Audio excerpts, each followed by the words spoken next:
ఇప్పుడు చాలా ప్రాంతాల్లో పగటి ఉష్ణోగ్రత 41-42 డిగ్రీల సెంటీగ్రేడ్కి చేరింది. కోడి అధిక ఉష్ణోగ్రతని తట్టుకోవడం కష్టం. 35 డిగ్రీలు సెంటీగ్రేడ్ కనుక కోళ్ళ షెడ్ లోపల ఉంటే కోడి బాగా ఎక్స్పోజర్ అయ్యి చనిపోవటానికి అవకాశం ఉంటుంది, స్ట్రెస్ ఫీల్ అవుతుంది.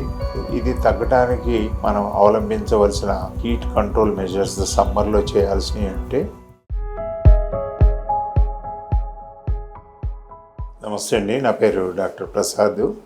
నేను శ్రీనివాస ఫార్మ్స్లో చీఫ్ టెక్నికల్ సర్వీస్ ఆఫీసర్గా వర్క్ చేస్తున్నాను.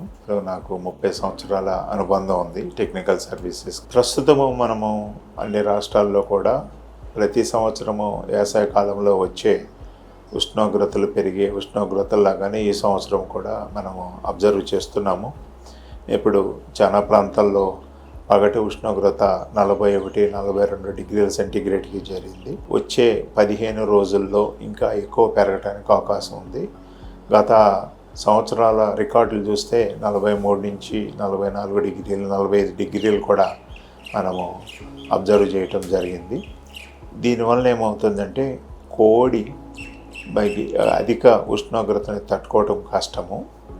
35 డిగ్రీలు సెంటీగ్రేడ్ కనుక షెడ్ లోపల, కోళ్ళ షెడ్ లోపల ఉంటే కోడి బాగా ఎక్స్పోజర్ అయ్యి చనిపోవటానికి అవకాశం ఉంటుంది, స్ట్రెస్ ఫీల్ అవుతుంది.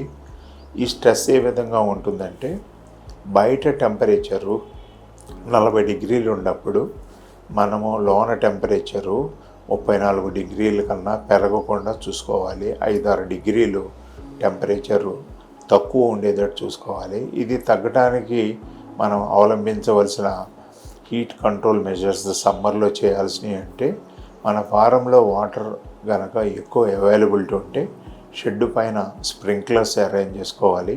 ఈ స్ప్రింక్లర్స్ ఉదయం 10:30 కాడి నుంచి సాయంత్రం 5 వరకు కనుక ఆన్ చేస్తూ ఉంటే పైనుంచి రేకుల మీద నుంచి షెడ్లోకి హీట్ రాకుండా, కోల్డ్ హీట్ అవ్వకుండా ఉంటాయి. ఇక్కడ వాటర్ అవైలబిలిటీ తక్కువ ఉన్నప్పుడు స్ప్రింక్లర్ బదులు షెడ్ లోపల మనకి ఫాగర్స్ అనేది మనం అరేంజ్ చేసుకోవాలి. ఆ ఫాగర్లో వచ్చే నీరు డ్రాప్లెట్ కాకుండా మంచు తుప్పర్లాగా పడుతూ ఉంటుంది. దానివల్ల పైనుంచి వచ్చిన హీటు, పక్క సైడ్ నుంచి వచ్చిన హీటు కేజెస్ మీదకి వెళ్లకుండా అది వేడి తగ్గిస్తుంది. అప్పుడు టెంపరేచరు కోళ్ళకి ఎక్కువ అవ్వకుండా ఉంటుంది. ఆ విధంగా బయటకిన్నో లోన టెంపరేచర్లకి 5-6 డిగ్రీలు కనుక తగ్గించగలిగితే కోడి ఇబ్బంది పడకుండా ఉంటుంది. ఇటువంటి పరిస్థితులు చేయనప్పుడు ఏమవుతుందంటే కోడి ఆ టెంపరేచరు పెరిగి మేత తినటం ఆగిపోతుంది, తర్వాత రొప్పటం జరుగుతుంది, తర్వాత తలను తీసుకెళ్ళి రెక్కల కింద పెట్టుకోవటం.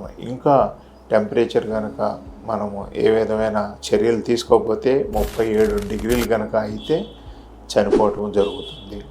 కాబట్టి ఈ సమ్మర్లో మధ్యాహ్నటప్పుడు మేత వేయకుండా దాన్ని ఉంచేసి సాయంత్రం చల్లబడిన తర్వాతే మేత వేయాలి. దీనివల్ల కోడి వేడికి పెరగకుండా మనం కంట్రోల్ చేసుకోవచ్చు. ఒకవేళ మేత మధ్యాహ్నటప్పుడు తినదు కాబట్టి దీన్ని మళ్ళీ మేత తక్కువ తింటే మనకి ఉత్పత్తి బాగా తగ్గిపోతుంది.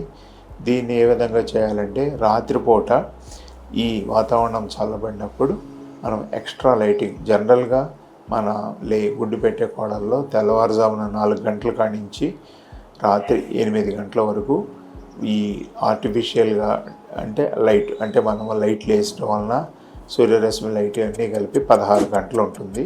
ఈ యాసకాలంలో ఏం చేయాలంటే 8 గంటలకి లైట్లు ఆఫ్ చేసి 3 గంటలు డార్క్నెస్ అయ్యి పడుకునేటట్టుగా వాటికి రెస్ట్ ఇచ్చి, మళ్ళీ 11 నుంచో లేకపోతే 12 నుంచి 1 నుంచి 1:30 గంటలు అర్ధరాత్రి పూట లైటింగ్ ఇవ్వటం వల్ల ఆ టైంలో బయట టెంపరేచర్ బాగా తక్కువ ఉండి, షెడ్ లోపల టెంపరేచర్ కూడా తక్కువ ఉండి మేత తినడానికి కోడికి అవకాశం ఉంటుంది. కాబట్టి పగలు తినలేని మేతని రాత్రిపూట మనం తినేటట్టుగా కాంపెన్సేట్ చేస్తే కోడి బరువు తగ్గకుండా, మరణాలు సంభవించకుండా, అట్లాగే తక్కువ మేత తినటం వల్ల గుడ్డు బరువు తగ్గకుండా ఉంటుంది. ఈ పద్ధతులు అనేది మనము కంపల్సరీగా అవలంబించగలిగితే ఈ అధిక ఉష్ణోగ్రత వలన వచ్చే ప్రొడక్షన్ లాస్ని కోళ్ళు చనిపోయే వాటిని మనము కంట్రోల్ చేయొచ్చు. ఇంకా ఇవి కాకుండా మందులుగా మనం వాడాల్సినవి ఏంటంటే ఈ వైటమిన్ సి అనేది ఈ నెల రోజులు మేతలో ఇచ్చుకోవాలి. ఒక 100 గ్రాములు టన్ను మేతలో. అట్లాగే మనం మేత ఫార్ములాలో వాడే వైటమిన్ ప్రీమిక్స్ కానివ్వండి, మినరల్ ప్రీమిక్స్ కానివ్వండి, ప్రోటీన్స్ కానివ్వండి, 10 నుంచి 15% ఫీడు తినటం తగ్గినప్పుడు వీటిని ఎక్స్ట్రా పెంచుకోవాలి.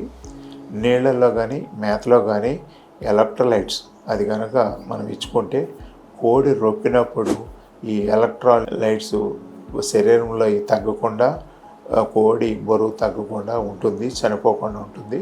కాబట్టి ఈ పద్ధతులను మనం ఉపయోగించుకొని హీట్ కంట్రోల్ మెజర్స్ని మనం కనుక చేయగలిగితే ఈ వేసవిని అధిగమించవచ్చు.